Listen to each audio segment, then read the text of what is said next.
সামি ভাই আছেন। সামি, আপনি কি শুনতে পাচ্ছেন? জি, জি, আমি একদম স্পষ্ট শুনতে পাচ্ছি। তবে জি, আপনার ভাইয়া প্রশ্ন। জি।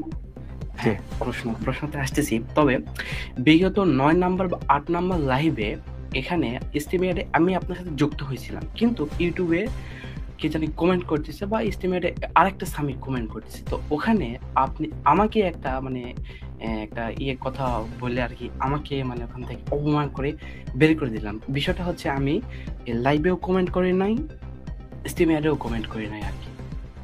আমি দুঃখিত যদি আপনাকে অন্য কারোর কারণে আপনাকে কোনো আমি হ্যাঁ, ভুল এটা বুঝে থাকি, আমি হচ্ছে এইজন্য ভুল দুঃখ হতেই পারে। প্রকাশ করছি। পরে বিষয়ে আরকি করব।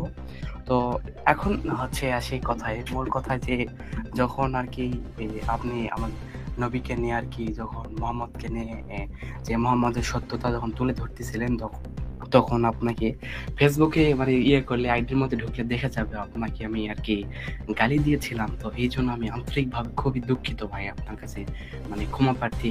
আমি তো আর ২য় কোনো সত্তাকে বিশ্বাস করি না যে তার কাছে ক্ষমা চেয়ে আপনার কাছে যাবো। তবে এই ভাইরাস থেকে আমি মুক্তি পেয়েছি। এটা আরকি মানে আলহামদুলিল্লাহ এখান থেকে ওকে, বের হয়ে এসেছি আরকি। ওকে, মানবতার পথে আপনাকে স্বাগত জানাই।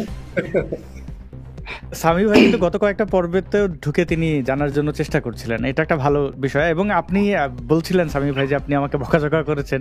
আমি সত্যিই কেউ আমাকে বকা দিলে আমি এতে মনের দিক থেকে আমি বিরক্ত হই না। অনেক সময় যুক্তিতর্কের ক্ষেত্রে বলি যে ভাই আপনি তো আমাকে বকাই দিয়ে ফেলেন, আপনার সাথে আর কথা এগোবো না। কিন্তু মানুষ আমাকে গালাগালি করেন। আসলে তো আমরা মানুষের মুখ দিয়েই চাই। আমার লাভ কি আপনার ব্যাপারে আপনার বিশ্বাসে আঘাত দিয়ে? আঘাত দেওয়া উদ্দেশ্য না। এই আরকি, আমি কিছু মনে করিনি। জি।